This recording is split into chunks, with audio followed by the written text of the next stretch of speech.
Michaels is Mr. WrestleMania. Are you Mr. Royal Rumble?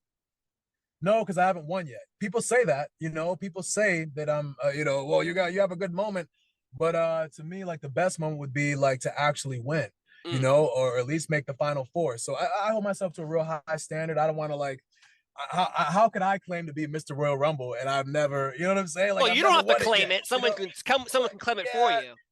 I can't embrace it. I can't embrace it. I know that I've had like a lot of great moments and I'm appreciative of all of that, but the goal is ultimately to win. If I could trade in all those moments for one Royal Rumble win, I probably would. I probably would, because like I said, like a chance at the WWE title is just so few and far between and so rare. And for me, it's obviously been really rare because I've had one shot, but I'm batting 1,000. You know what I'm saying? Your boy hit the home run out the park. I did it when I had the opportunity. You know what I'm saying? But yeah, man. In order to like take that moniker like that, man, you got to have at least one win under the belt. If I were to win one, then I would definitely embrace it because then you've done it all. You've done what you're supposed to do in the Royal Rumble. But yet, for 20 years, you held a record. And I don't know if it's a good record or a bad record. We'll discuss this right now. Yeah. You actually held the record for the fastest elimination in a Royal Rumble match until it happened in 1989, the first pay-per-view of Rumble. I know they pulled off an 88 version, but 89, you're in it, eliminated by Hogan, and suddenly you hold that record for till 2009. Did you like having that record, and when you sad to see it defeated? You know what? I didn't mind it a bit because number one, I was the last one going in the ring, so I didn't have to be in there just about a second or so. Number two, I got eliminated by the, I guess the biggest name of all time in professional wrestling, Hulk Hogan. Yeah, and that didn't bother me, and have it for 20 years, and I still think I hold it to this day. I still think that he didn't beat me. I kind of agree with you. I think they just like to make new records happen, and yeah. What do they do? Bring back the Warlord? And they could, but maybe they wouldn't. I don't know why, but they decided. I don't know if I could go over backwards like that again. It's true. Even at my age, if I lean too far one side to pick up my daughter's backpack, I'm like, oh, and suddenly, I'm out for a week. But well, I'm definitely not going to land on my feet. I'll tell you that. I'll probably take a bump here and a bump there and a bunch of areas to get down to the ground. So. Oh man, but you enjoyed that. I'm assuming for 20 years, someone must have. In the beginning, it's like, oh, okay, that happened. And then as time goes on, every year they would do this by the numbers and the Royal Rumble, building the Rumble. And they were like, in 1989, the Warlord has this record. Did you enjoy that? I enjoyed it, man. I like I said, I loved it in that stuff. I got knocked out by the biggest name ever in professional wrestling. Yeah. I mean, that's an honor. That's I didn't mind. Like I said, I didn't mind it one bit. That's true. And I'm glad you didn't, because we all enjoyed the classic moment of you being clotheslined. And it's so funny because you see the double box in the 1989 Rumble, and they're like, oh, shit, here comes the Warlord. Oh, my God, he's going to destroy. Oh, he's out. Oh, geez. Oh, that was quick. Oh, yeah. I love it.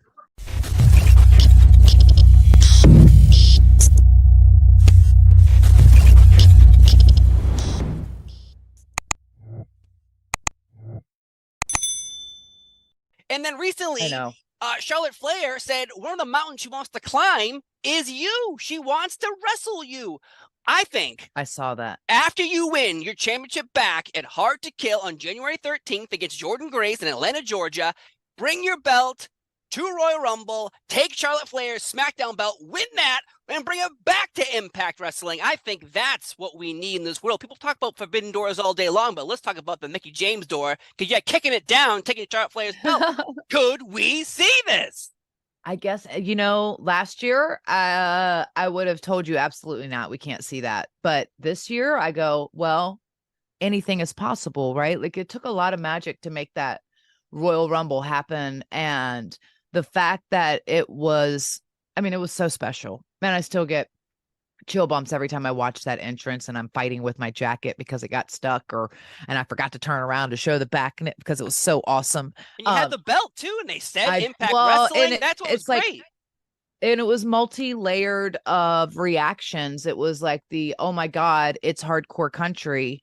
Oh my God, it's Mickie James. Right. Oh my God, she's got the belt. And then when I held it up, it was like multi-layered reactions. And I just go like, God, it was so perfect. It was so amazing. And it would be hard to recreate. It would be hard to top in that sense. The only way to top it would be to win the Royal Rumble and then maybe go on and challenge Charlotte Flair, title versus title, whatever the case may be.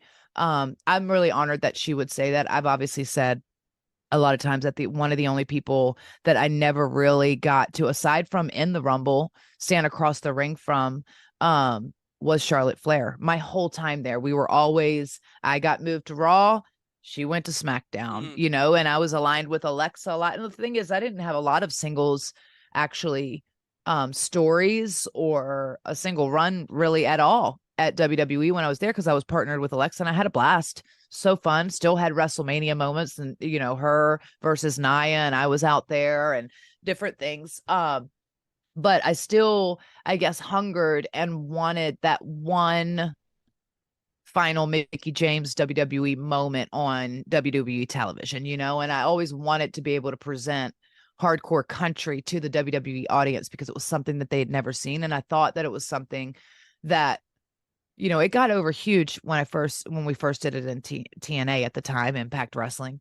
And the fans really got behind it. It really resonated with a lot of people, especially middle America. Like there's a lot of us that are just down home, good people that have strong family ties and strong family roots, regardless of color or gender or ethnicity or any of that. We are all, we all had to work really hard to get what we want. And so we appreciate that. And it felt like it was a representation of that. And plus Mickie James hardcore country is a badass. And it was just like, I really wanted to show her to the WWE audience, and I never had the opportunity. And then unfolded this Royal Rumble opportunity where I literally got to do it all in one moment. And it was so special. And I still get emotional about it. And it was so special. And it was just, I'm still grateful for that. And it opened up doors for a Cody Rhodes to come back, which people didn't expect, and to be the American Nightmare. There's different things. And now the opportunities of what could happen at this year's Royal Rumble or moving forward onto wrestling, the options are endless, because now that door has been opened, for other talent and for cross promotion kind of stuff. And that's really exciting. And it's exciting for wrestling fans. And, to be the one to kind of kick that door open and to do it as a woman, and to showcase the Impact Knockouts World Championship, on WWE television, and have that put over and go in as the champion. There were a lot of boxes that people go oh, they're never going to happen. I mean, I think most people thought oh, she's going to come out to her Mickie James music. She's going to wear the bell bottoms and, whatever. Yeah. And none of that. It happened just the way I prayed about it. And we all hoped, and it came off, and it got the reaction. And my biggest fear was that I was going to go out there and it was going to be crickets, and nobody was going to know who hardcore country was. And it was going to be, that was in my heart. I'm I'm not saying a word until this thing is over, because I am not jinxing myself. Because what if I go out there, they go hardcore country, and it's beep, beep, beep, beep. No, it would never. I know it wouldn't happen, but at the same time, these are the things that flood into your brain, into your mind,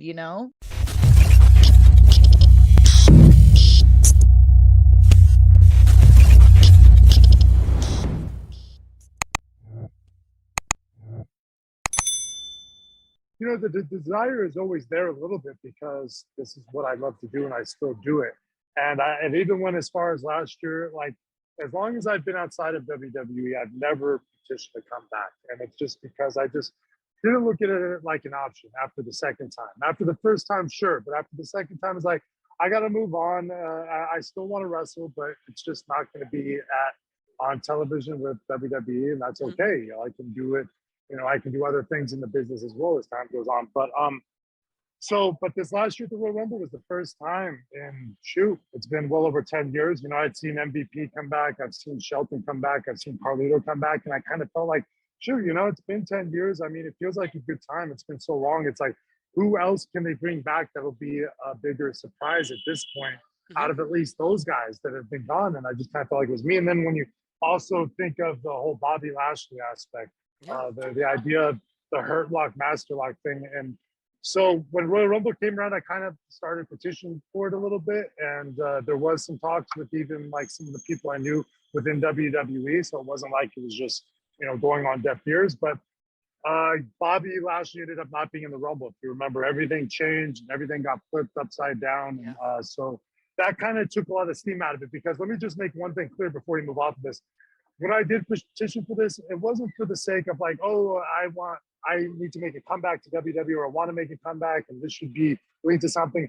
I know as wrestling fans, we're always looking for that oh shit moment. You know what I mean? I might have to tweak that, but you're always looking for that moment where if you got your wrestling buddy next to you, you're going to be hitting him on the shoulder, and like, you know what I mean? Like, whoa, And I kind of felt like if Bobby Lashley was in the Rumble and he's working that, and you get that countdown and you hit the OG masterpiece theme, the slow one, and you do that, you're going to have a moment, maybe not off the younger fans, although a lot of them do see the network, but, you get a lot of guys who are, within our age, I'd say collectively, or even within maybe 10 years, because a lot of the guys like Austin Theory and all of that, these younger 20-year-old guys, they were like 10 when I was up there or whatever. So, and that translates to fans as well. So I feel like you have a lot of those guys who think, oh my God, and it'd be that moment, Hurt Lock, Master Lock, like, oh, it's finally going to go down.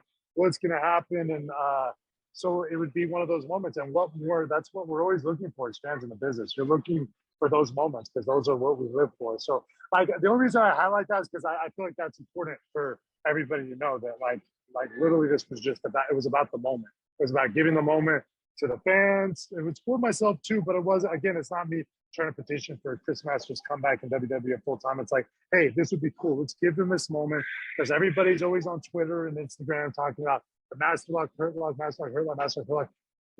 Bobby and me obviously know each other real well, and I just felt like it would be a cool moment. And I still hope, cross my fingers that we can make that moment happen just because I obviously be cool for me, but I think it would be cool for all of you, all the fans, everybody in general. I think we could do something really cool, even if it was very brief.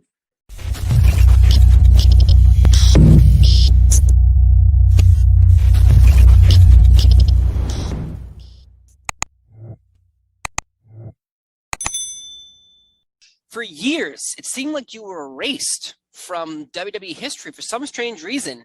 It just seemed like every time there was a big event, you weren't there. Was there something that happened that created this relationship? No, I'm considered one of the nicer people in the business. A lot of people ask me that, and I was like, if I did something, I'm not aware of it. But finally went back to the Royal Rumble last year. So, it was supposed to be in the works the year before that, but I was already booked on Jericho Cruise. Okay. And they were like, oh, can you get out of it? And I was like, oh, no, I'm already advertised. I don't do that. Like, back out of something that I already committed to, you know what I mean? So, no, I don't think I did anything wrong. If you guys know if I did anything wrong, please let me know. Maybe I don't want to know. Maybe I don't want to know, actually. maybe it says you don't remember you stole someone's drink or their lunch and they had their name on it and you ate it instead. I don't know. Or I didn't say hi to the right people. Didn't shake everyone's hand when you came in the building. Exactly. That's the rule. Yes. Now it's fist bumps or like the whole big old wave. Thank goodness for the COVID is now you don't have to go individually and say hi and stuff like that. But you do have to pay attention to everybody. So every time that you went to, when you were on the active roster, did you really go to everyone and shake hands every time you go into a building? If I cross paths with them or I'd go to the table, if we're at catering, I'd go to the table and go, hey, everybody, because people don't want to shake hands when they're eating and stuff like that. So that was good enough. Yeah. But I feel it's a lost art though. I don't know if people do that anymore, Okay. Yeah. I'm still to this day, I'm very old school. So I still, even like if I do indies or anything like that, I still go introduce myself, Well, you inspired a lot of people to become professional wrestlers. And it shouldn't be, you know what though, Steve, it's like, that shouldn't just be an underlying rule in wrestling. I think it's just common courtesy is to say hi and shake somebody's hand and say hello.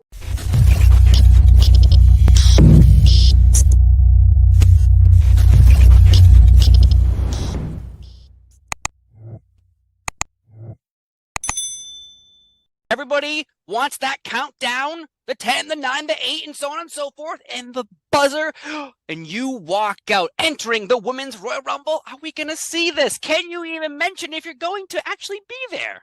You know what? I wish I was going. There's every year people are always like, how come you're not there? Why you're not in this? One year they mentioned I was there but never called me. It's just hasn't been my time. And so I'm open for it. I'm looking forward to the year when it's my time. And I don't think this year's my time either, but you never know. WWE likes to call you like the day before and say, hey, by the way, can you come down tomorrow? So I'm not planning on being there this year. But I'll watch and support, and hopefully one of these years, it's my time to be there. I feel like you could either be telling the truth or lying. I'm not sure which one, and because that's the key to all this, I guess. But that's interesting because I think everyone wants that. As far as wrestling is concerned, for me, the most intriguing story is Cody trying to capture this dream, and it's been so fantastic. Except for, the injury portion, but it's just been really great to see him reconnect with this audience, kind of be completely welcomed back home, coming back to WWE, and them to have his back in this journey. It's really, really fun to see, and I'm excited for him to get back. Not only for that, but because he needs to go back to work. Yeah, I'm gonna say I'm home right now with my entire family because of my benefits. I get to be home for 4 months straight, which is great. But at the same time, you are home with your family for 4 months, so yeah. it's a little. I love you so much, but maybe go outside for a few minutes, give me some air. He loves wrestling. He needs to wrestle. It's in his blood. It's part of his makeup. But no, he's been great through all of this, and all of the work that he's been doing to get back has been really good. I went with him to his physical therapist yesterday to finally see, because he's been ragging on me the entire time. You haven't come. Oh. So I was like, okay, I'm coming to see. And I was really, really, really just impressed with how he looks now. He doesn't look like anything happened, which is crazy because he had major surgery. So he looks like the same Cody to me. The muscle mass is all there. He looks ready to me, but I'm not a doctor. I can't tell you, he's ready. I was gonna say, is he ready to go? Because I think everyone wants him. The hopeful feelings is Cody wins Royal Rumble, beats Roman Reigns for both belts, WrestleMania, holds them over his head, fireworks in the sky, drones making a giant Cody image in the sky, holding the belt. That's what we want. Is that what we're going to get? From your lips to God's ears, let's hope, right? Let's hope. Now, obviously, my wife I love so much, but she only really shows concern when, like, I'm hurt. And then when she's showing concern when I'm hurt, I'm like, oh, I must be really hurt if she's showing concern. So that Hell in the Cell match, when he shows up and takes off his robe and his arm and his chest, looks like someone just threw paint on him. That must have been tough. As a wife, he's also your best friend too. You seeing him look like this, and you're like, oh my God, like, what was going through your mind? Did he explain to you before, like, don't worry, everything's fine, honey? Or like, holy crap, this could get worse? Well, everything wasn't fine. I knew that going in, and thankfully I have seen people with the injury before, so I knew that the chest was going to turn black and blue. It was really probably the worst that I've ever seen it, but I at least knew that was what we were going to be looking at, something to that degree. But for me, I know that as athletes, we always want to work through the pain. So I was just concerned with how much pain were we working through, especially when we know that there's a light at the end of the tunnel. Like, it's like, hey, just get through this, and then you're gonna get, you're gonna have surgery and you're gonna feel so much better. So you're just like, okay, well, here goes everything. So I was just really, concerned that he wasn't putting himself through too much. But I knew that, there was no arguing him wrestling that match. I gave my blessing on it because, like, why have an argument that I can't win anyway? So might as well give my blessing and, just hope for the absolute best. And I think the best is what happened there. I mean, get the W and go into surgery. Oh my God. That's the reaction of the audience, once he took that robe off and everyone kind of went hush. Like usually you'd be like, oh no, there was no, oh, there was like, oh my. Like, yeah, it's pretty dreadful. Yeah, it's pretty dreadful looking. But yeah, I think wow. that just kind of gave everybody the same anticipation over that match and kind of like, what is actually going to happen here? No one wants to see anybody get hurt worse, but you know, there was always that possibility. So I guess so, but like, what's that? Well, what, the bruise is going to go onto his face and his legs? Like that was such an intense moment. That's like a Halloween costume that they should produce next year for the WWE. Like, would you like to dress up as Cody Rhodes injured at Hell in the Cell? Well, now you can buy this, little kids. Like, well, it actually did go down into his like side, so it was all the way down, all the way through like his side and abdomen and everything. Yeah, it was gnarly. oh my God. I guess, I think it was maybe you who tweeted it out that was like, I can't wait to show, your baby this image of their father being so like defiant and not letting go of this moment, because it was such a big moment to build to. We get here and imagine, it's an injury. People obviously get injured. It's not ballet, but like the idea of, oh, he can't wrestle because he's injured, to be like, oh, that sucks. But like, if they sort of picture that, be like, oh, that's okay with me, man.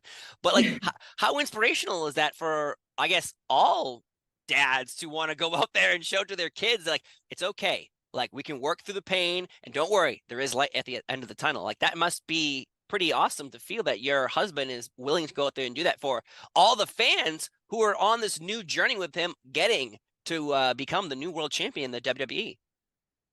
Yeah, I think that I tweeted that because I've been an athlete my entire life, as has Cody, and these are some hard lessons that you learn. I remember skating one time with my ankles wrapped with like a pound of tape on each side, and they were bleeding through it, but I couldn't miss the competition. So it was the most painful thing that I think I've ever done, besides wrestle with a broken collarbone in Japan. Let's not talk about that again. But we can talk about it if you want to talk about it again.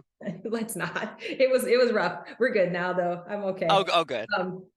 Yeah, but you have these defining moments where it's like, okay, is this worth it? And why is this worth it to me? What does it mean to me? And when you're able to push through and do these things and look back on it and, smartly within reason. Now, things are extremely dire. Obviously, you don't want to put yourself through some incredible risk, but if it's something that's just a matter of gritting your teeth and going ahead and showing up with what you've worked so hard for, that is what I would want her to do. And I already know she's going to be an Olympic athlete. We're just deciding what category are we going to be in now. Is it swimming? Is it figure skating? Is it gymnastics? Soccer maybe. She's a really good, like today at a little class that I take her to, she kicked a goal. Like I've never seen that before. She was kicking around a soccer ball and there was a goal post and she kicked it right in. And I was like, wow, okay. But yeah, so obviously I think she's got the bones for being an athlete, hopefully, in some sense. So we'll see what happens, but I will definitely refer to that anytime that she's like, well, I just can't do it, which we all do at some point. Of course, that'd be so funny. I can't do it. Well, look at your father. Do you see this?